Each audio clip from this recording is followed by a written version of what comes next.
No, you're wrong. You're wrong. They're not even playing in Denver. I've changed my mind. They're playing in, Oklahoma this week. They've moved the game. I'm just going to make stuff up and tell you that it's raining outside, and you'll have to take my word for it. But anyways, let's talk about where do you want to start, my man? Looking at these games, I know you got some previews for us, some good football coming up this weekend. Yeah, let's just go chronologically. And the way it's interesting, the way it all shakes out. You've got your 4 teams that are really the perennial, teams that you would expect to be here. They've got the top 4 seeds. They all went 12-4. So now you've got these 4 challengers coming up. Of course, some of them have had lots of postseason success, starting with the Ravens. The Ravens, we've seen what they can do, and we've seen, what Joe Flacco can do in the playoffs. But, of course, coming up against the Patriots and Tom Brady playing in Foxborough. So, they've got everything there behind them. They're 12-3, the Patriots are, in the postseason at home, but 2 of those 3 losses were the Ravens. So the Ravens have come to Foxborough and gotten them twice, including just 2 years ago when Joe Flacco won his incredible postseason run with 11 touchdowns and no picks and just took the Ravens all the way to the Super Bowl. And so that's why Flacco and his coach, John Harbaugh, think that he is in this elite status with guys like Brady and guys like Manning, and people have been kind of, well, Flacco, I kind of, maybe, yes, no, but this is really Flacco and the Ravens' chance to prove that he belongs in that super elite category if he can come into New England and beat the Patriots. Man, and I'll tell you, John McMullen, we were looking through kind of doing the same thing you and I are doing midweek, look at these games, and we were talking about Flacco and how he steps up, man, and really in the playoffs, man, he's right there with anybody with what he's done. Here, another chance. He went to Pittsburgh and did it. This one here, if I'm looking at the games, man, well, you know what, too, depending, obviously, Aaron Rodgers is going to tweak the way things are looking there in Green Bay, but before that, had Green Bay been healthy, I would have easily said this is the road team that has the best odds of going and taking care of business, because Baltimore can definitely pull the upset and take themselves to the AFC title game if New England's not careful. I think New England's going to win this one. I mean, I really do. I think that we're set up for New England and Denver once again, but Baltimore, man, they can sneak in there, and it's going to take everything Belichick's got to beat these guys.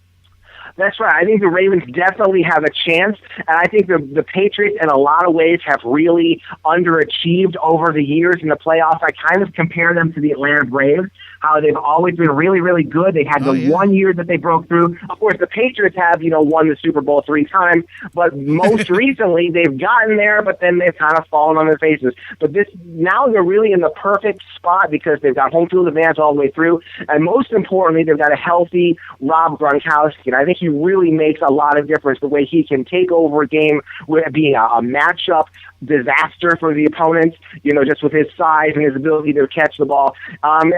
Even though, the other receivers, guys like Brandon LaFell and Julian Edelman, they're both kind of banged up, and, the running game hasn't been all that great with, trying to do the best they can with Jonas Gray and even bringing in LeGarrette Blount. I think that, having someone like Gronkowski to be kind of a game changer, I think he's really the not-so-secret weapon in the Patriots' arsenal that's going to help them out. Although it's going to be, I think what the Ravens have to do is they need to do their best at stopping the run and using with guys like, C.J. Mosley and Haloti Ngata to pretty much shut the Pats down and make Brady beat them and see if they can possibly force the Patriots into a mistake. But I kind of think that the difference between the Ravens now and the Ravens, of the past, is they don't have that great secondary with somebody like Ed Reed back there. So I think that if it comes down to Brady, against that secondary, and I think that's going to be the difference in the game, I think Brady's going to be able to do what he wants to do and lead the Patriots to victory. Although the Ravens do have a good chance. I'm not overwhelmingly in favor of the Patriots, but I think the Pats are going to hold on and win this one. Yeah, I've actually got that one as the most competitive of the 4 here coming up, and I think it's a pick 'em. And really, if I didn't despise the Baltimore Ravens as much as I did, I'd pick them. But I'm going to hold out hope that Brady and Belichick and that crew has got one more play than the Ravens. But I absolutely could go either way. I mean, literally a coin flip on that one, because I think that's going to be the best competitive of the 4 games coming up this weekend.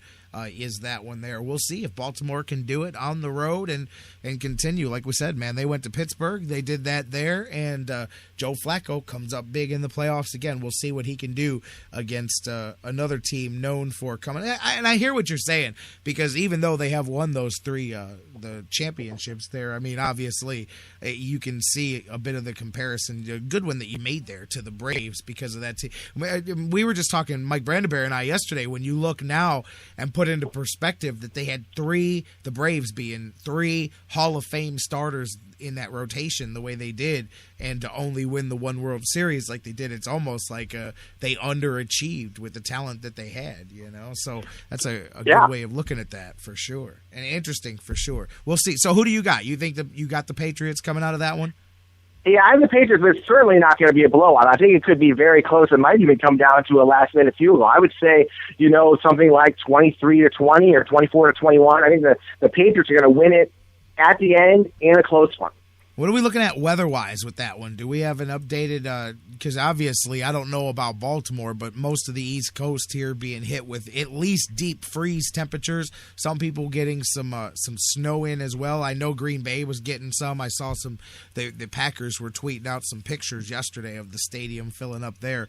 Do we have any idea what the weather's going to be like for this one? I don't have anything really about that, but imagine all this weather that we've just had, heading that way in a couple of days. Yeah. So I can't imagine it's going to be good. So I'm not saying it's going to be absolute deep freeze, but it's probably not going to be all that great. But then the Ravens, I think, could probably handle it as well. I got to tell you, man, going back to what you said at the beginning, talking about those couple of losses the Ravens have pinned on them. Tom Brady, 11-1 against every other team at home in the postseason in his career. 1-2 against the Ravens. It's amazing. They've beaten him twice as much as everybody else in his career. So clearly Baltimore knows how to do it. We'll see. That's going to be a good one. Like I said, I think that's the most competitive game of the weekend right there for sure, man. Look at the other one, Saturday night, going through the time. This one, again, I'm not going to say not competitive. I think 2 smash-mouth defenses. I think John McMullen pointed out Wednesday that since Carolina went on this streak that they've been on, you're looking at the number 1 and number 2 defenses in that time period in the NFL, Carolina and Seattle, over the last 6 weeks. So you've definitely got a defensive battle coming up. Clearly, to me, Carolina doesn't have a chance of going to Seattle and winning this game, but they can go and they can play a smash-mouth game. I see Seattle winning one of those defensive games, one of those 17-9 type of deals, maybe, holding Carolina to a couple of field goals. I think if Jonathan Stewart can run on Seattle anyway like he did on Arizona, okay, that'll keep him in the game. Otherwise, Seattle wins. See, I see Bruce in the chat room says Seattle wins big. I think Seattle wins big in the effect of when you look back at the game, it will have never been in jeopardy, but I don't think it's going to be a big score. I think that weather and a good defense on the other side will keep Seattle under 20 points. But like I said, I think they hold Carolina to a couple of field goals, but it'll be a dominant victory, just not a very high-scoring one. But what do you got? Talk to me about what you see here, Panthers and the Seahawks. Well, I'm going to really agree with almost everything you just said, especially with the defensive battle. This is going to be really a lot of fun if you like to see people get hit, because the Carolina defense really looked good against, the Cardinals. It was, right. It's of course really good to watch Luke Kuechly, but man, Thomas Davis was just murdering people. He was going sideline to sideline. He was going into the backfield. He was just hitting everything that moved. So they've really got some great linebackers for the Panthers. It's going to be a really battle of strengths with the defense, but I think that I think the Panthers, I should say, it's not going to really be a mismatch, despite their 7-8-1 regular season record going up against the champs. You look like it would be a blowout, but no, I think that the defense is going to really keep it close. But I think that eventually the the ability of the Seahawks, they're going to be at home. They're really pretty much indomitable there. And, their defense is just the fact that they've been there before. I'm not saying that they coasted through the regular season like you think maybe a team like the Miami Heat or the San Antonio Spurs, like, well, let's just kind of roll along, be okay, get everybody nice and healthy. And, okay, now here we are. And you get a little bit of that vibe, but the Seahawks have really played well, especially they really got thrown for a loop after that trade for Percy Harvin, but they put it back, actually trading away Percy Harvin, but they really put it back together, and now they've pretty much got things going on. And if they can keep, as long as they can get Marshawn Lynch going, through these tough linebackers, I think they're going to be okay and, maybe take a close game at halftime and probably pull away in the second half. That's it.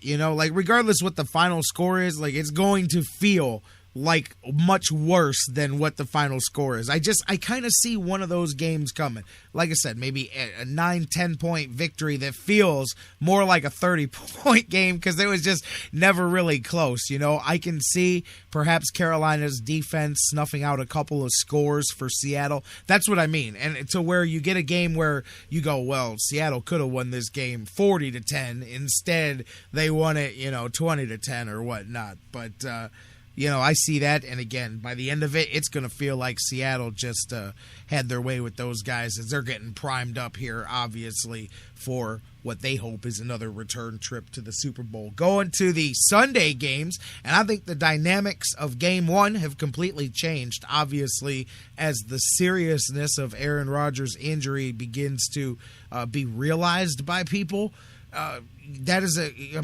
From week 1 this season, I recall my talks with John McMullen as we would talk about Rodgers and the Packers and how there's not a lot of teams that have the delineation of difference and without Aaron Rodgers, just a completely different team. And when that, they have a so-so defense, they have an offense that is just out of this world as long as Rodgers is at quarterback.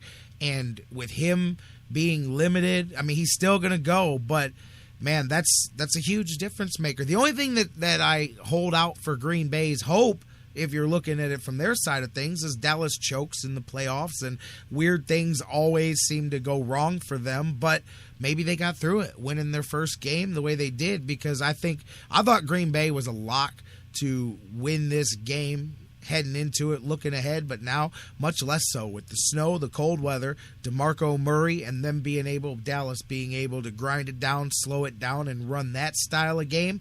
And then if Green Bay's limited offensively, they could find themselves in for a long day at home. Then again, it's the Packers at home, and it's Aaron Rodgers, and he is still playing. So I think Dallas is going to pull the upset on the road. I didn't think it 3 days ago. I do think it now, but where are you at previewing this one? Well, it's going to be a shootout, I think. It's going to be cold. It's not going to be like 0 degrees, ice bowl cold, because these were the two teams in the ice bowl back before we were born. But, they amazingly, not only the Packers undefeated at home, but the Cowboys are undefeated on the road. They won every single road game, so they've got a ton of confidence playing, away from home. And I think just the difference is just the way they can run the ball with DeMarco Murray. That's something that they haven't had for so long. And, Romo has had to put everything on his shoulders and end up falling short at the end. But the way that they've been able to keep the pressure off of Romo has really helped him to succeed. Of course, he's got great receivers like Des Bryant and Jason Witten.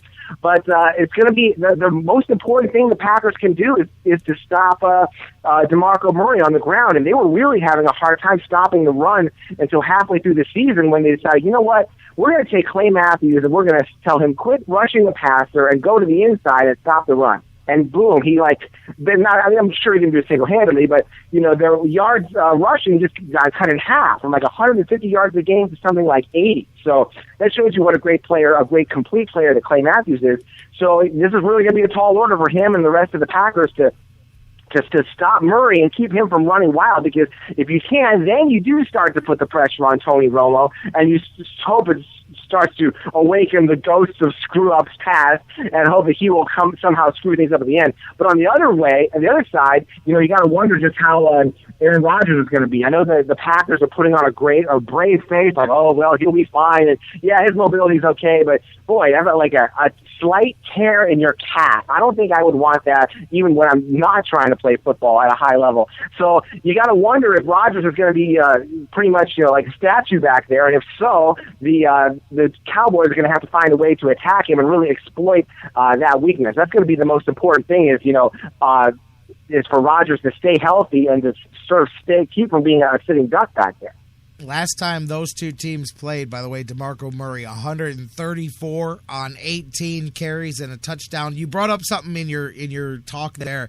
I don't know if you guys noticed. Maybe ESPN hasn't gotten. This is one of those stats that you'll hear 57 more times by the time the weekend's over. But this is the first time in NFL playoff history that you've got a team that went 8-0 on the season at home